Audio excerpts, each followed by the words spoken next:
In 1999, Disney released Mickey's Once Upon a Christmas. It was a Christmas-themed anthology movie consisting of 3 short stories. The first, and best one, was basically Christmas Groundhog Day with Huey, Dewey, and Louie. The boys wish it to be Christmas time forever and get trapped in a hell of their own making. Eventually, they get freed when they realize that family is more important than presents. Honestly, it's better than the real Groundhog Day, because there's an actual reason that time loops. The second short is about Goofy and his son Max, and Goofy tries to convince Max that Santa is real, which of course he is, much like in real life. The third one is based on a short story where Mickey and Minnie try to get Christmas presents for each other, but they can't afford them and have to find a way to get them, and wind up selling something important to get something to match the other's important thing that they just sold. Also at the end, all the characters get together and sing a song. Honestly, I really like Once Upon a Christmas. It's cute, it's not very long, it's not that complicated, and it just makes me happy. It's probably one of my favorite Christmas movies, to be honest, and I don't really know why. It's just fun. But since Christmas time has come once again, I am contractually obligated to the Dark Lords of Content to make a Christmas video, or they will send my soul to content hell. So we're not watching Once Upon a Christmas. It's actually a good movie and wouldn't make a good video. We're watching the lesser known and much worse Mickey's Twice Upon a Christmas. This was a direct-to-DVD sequel released in 2004 with much worse animation than the predecessor. It also contains 5 shorts instead of 3, despite having almost the same runtime. This is one of those movies I would rewatch every year as a child, and I think I liked it? Honestly, I have very little recollection of it. So let's just jump right into it, because I'm running out of time to make this video, and I really want it to come out before Christmas. The movie begins on a shot of an ornament with the Disney logo on it that gave me extreme childhood flashbacks, and a narrator starts talking about how he's going to tell new Christmas stories, that I'm sure will all be classics. A storybook opens and we get these cute little pop-ups that show the initial premise of each story. And then it immediately cuts to the terrifying 3D animation that we are stuck with for the rest of this movie. Look, as far as direct-to-DVD 2004 Christmas movies go, the animation's not that bad. It also isn't good though. The first story is about Daisy and Minnie performing a figure skating routine. Minnie is about to go up to perform, and Donald shows up dragging a massive box for Daisy's routine. The announcer starts to introduce Minnie, and Daisy thinks it's going to be her, and goes out onto the ice early, only to get laughed at when it's actually Minnie. But like, why? Minnie clearly knows she's up next, meaning there is a schedule that the performers were informed on. Why did Daisy think it was going to be her? And why does she get mad about it? And why does she yell at Donald to do something? What do you expect him to do? You did this entirely yourself. He has got nothing to do with this. Minnie has an entire platoon of alligators to help her perform. I don't know where she got these guys from. Eventually, Daisy just gets pissed off enough to go out onto the ice to try and upstage Minnie, but it doesn't work and Minnie remains the center of attention. And Minnie sprays Daisy with a bunch of snow, turning her into a snowman, and she says this to her. Was that a slur? Angrier than before, Daisy summons an army of hippos from the box Donald dragged in, and she says this to Minnie. Was that another slur? The two continue to try and one-up each other for a while, and wind up trying to jump over more hippos than the other, which is a sentence I never thought I would say. Eventually, one of them tries too hard, and Minnie winds up dying.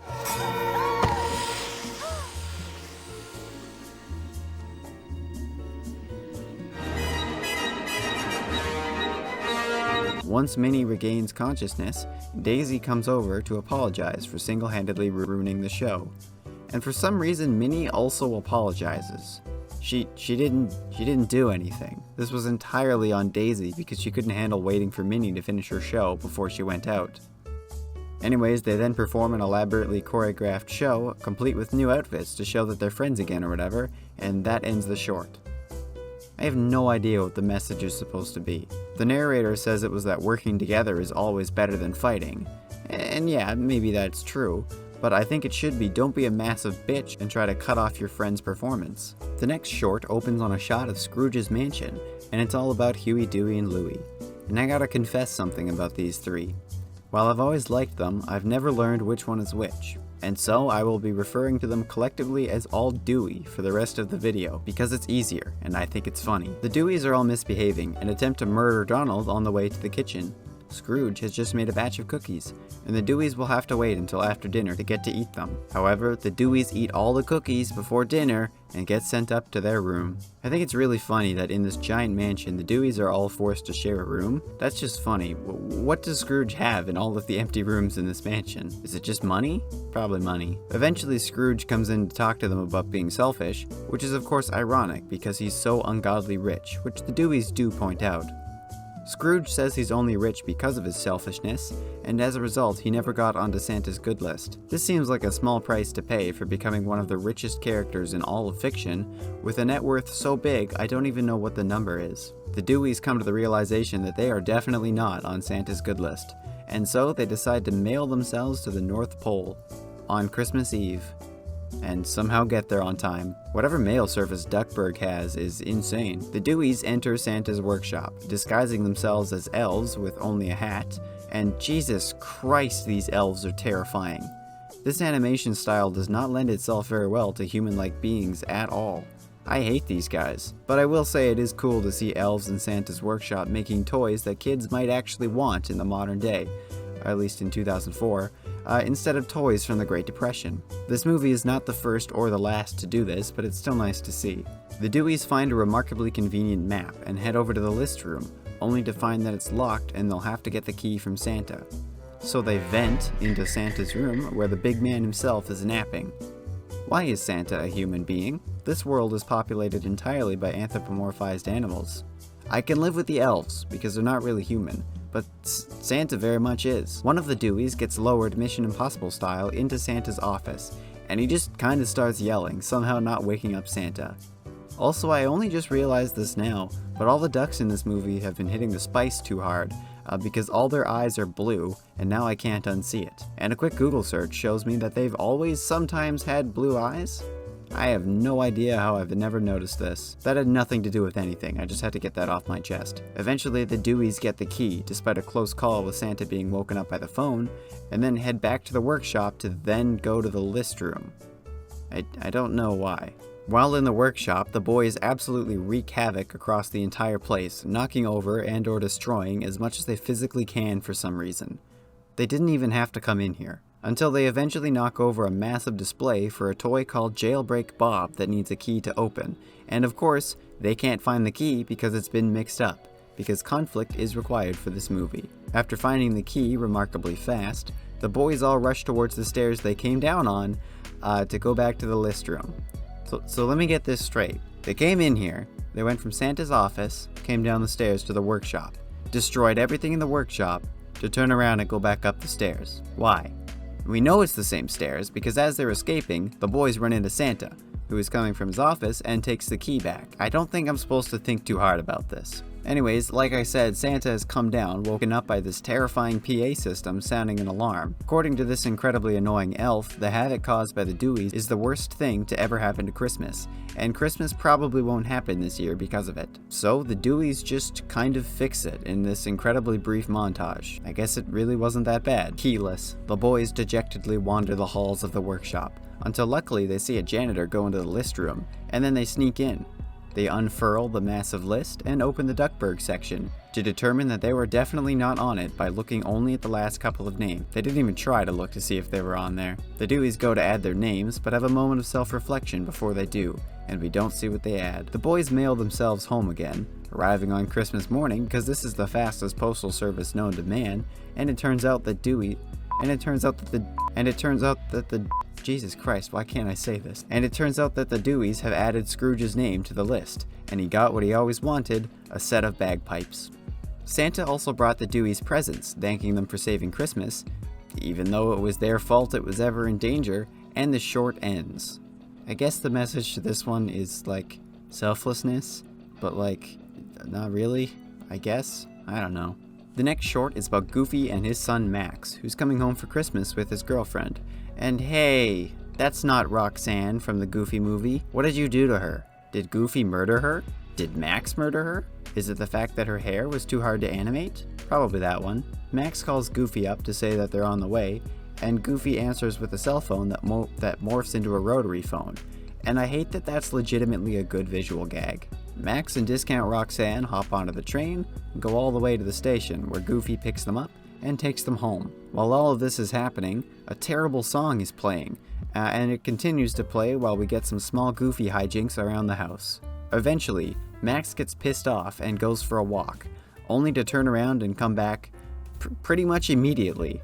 And then Goofy makes too much popcorn and fills up the entire house. That's the entire short. It's like 5 minutes. That's the whole thing. I don't even know what the moral is supposed to be, because nothing happens. Whatever, man. Let's move on. The next short is about Donald, who is getting progressively more and more fed up with the holiday spirit, and all he wants to do is go home and enjoy a hot chocolate in front of the fire by himself. A true man of the people, this is truly why Donald is the best Disney character. I think we can all relate to him. While leaving the grocery store, Donald misses his bus and races to try and catch it, accidentally destroying his groceries along the way, and continually hearing the song, "We Wish You a Merry Christmas." Eventually, Donald reaches his home, but it offers no escape as Daisy and the Deweys burst through the door, still singing, "We Wish You a Merry Christmas." They want to go to the mall and go shopping or something, and also to watch some sort of show. Against his will, Donald is forced from his chair and his hot chocolate, but is luckily able to find a giant vat of hot chocolate in one of those cups from that Parks and Rec bit. Unfortunately, Donald's schizophrenia starts to act up, and he starts hearing "We Wish You a Merry Christmas" in literally everything. From coins jingling, to puppies, to hammering, to babies, he can't escape. Everywhere he goes, he hears this song. Convinced he's part of some sort of government psyop, Donald escapes into a dark room to try and find some sort of refuge to enjoy his hot chocolate. Unfortunately, he finds himself in a terrifying blacklit fight. I don't know why I'm laughing at this. Unfortunately, he finds himself in a terrifying blacklit Five Nights at Freddy's hellscape, designed with the whole purpose of singing "We Wish You a Merry Christmas." This, of course, causes Donald to finally snap, especially since he dropped his hot chocolate, and goes absolutely apeshit on the and goes absolutely apeshit. Jesus Christ, why can't I talk today? Maybe eating an entire bag of sour gummies before recording this was not a good idea. My mouth is so dry. This, of course, causes Donald to finally snap, and he goes absolutely apeshit on the animatronics. And of course, these animatronics are the show that Daisy and the Deweys wanted to come and see, and the show is unfortunately ruined. Daisy and the Deweys leave without him, and Donald is kicked from the mall. Alone, he wanders the streets, haunted by visions of what just happened, until he runs into a bunch of carolers struggling to sing "We Wish You a Merry Christmas." And he finally relents and allows the hold the song has on him to take full effect, forcing him to conform to society and conduct the carolers, which attracts his family back to him, and everyone sings that accursed song. And that's the whole short. There's two possible morals to this one. Leave a man alone if he just wants to be left alone and enjoys hot chocolate, or else he will become brainwashed. Or alternatively, conform to society or you will lose everything. Thanks, Disney. The final short is about Pluto and Mickey, and opens with Mickey coming home with a box of ornaments, and he starts decorating his house with them. Pluto wants to put the star on top of the tree, but almost knocks this bowl of poorly rendered liquid over. The weird way this looks has always bugged me. Is it supposed to be Jell-O? An actual liquid? Is it that the animation is just not very good and can't handle processing liquids? It's probably that one. Mickey scolds Pluto for being impatient, telling him that he will have to wait to put the star on, and Minnie eventually calls. While Mickey's talking to her, Pluto tries again to put the star on the tree, and winds up destroying the entire place, knocking over the weird liquid and shorting out the electricity. Mickey yells at Pluto, which is a very weird sight to see, and kicks him outside while he goes out to replace the decorations. While in his doghouse, Pluto starts hallucinating Mickey yelling at him and decides to run away and hops onto a train. Mickey eventually returns home and says he would have to be a sorcerer to get this mess cleaned up. I'd have to be a sorcerer to clean up this mess. He said it! He said it! Mickey eventually finishes the cleaning and goes outside to check on Pluto and apologize for yelling at him, only to find out that Pluto is gone. In a panic, he calls up Minnie, who doesn't answer because she's drying her face? I don't know what she's doing here. This just looks weird, and the way her ears flap makes me very uncomfortable. Pluto's train eventually takes him to the North Pole, where he sees reindeer flying around, and we get introduced to two reindeer, Donner and Blitzen. Donner is really annoying. Who's hungry? Let's hit the trough, guys, huh? But Blitzen is voiced by Jim Cummings, who's great to see in things. I love that guy. You will pay for your insolence. Insolence! We are pirates! We don't even know what that means! Pluto eventually gets dumped onto the reindeer's food trough, and Donner decides to adopt him, christening him Murray, as in Murray Christmas. Murray! Murray? Yeah. You know, like Merry Christmas?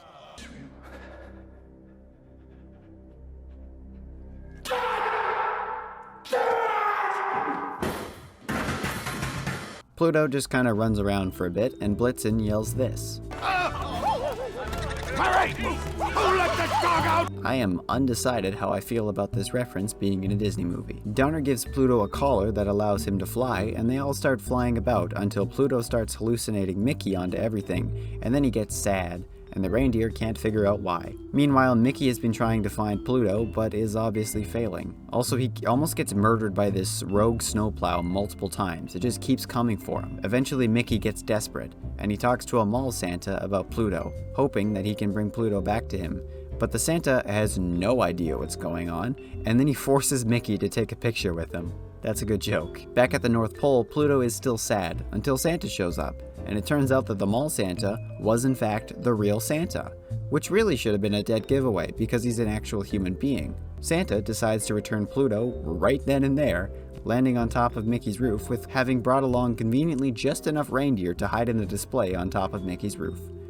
Pluto gets dropped off and Santa leaves. Mickey returns home and doesn't question how or why Pluto was on top of the roof. Finally, the two are reunited, when suddenly the rogue snowplow from earlier plows directly into them, killing them both instantly and ending the movie.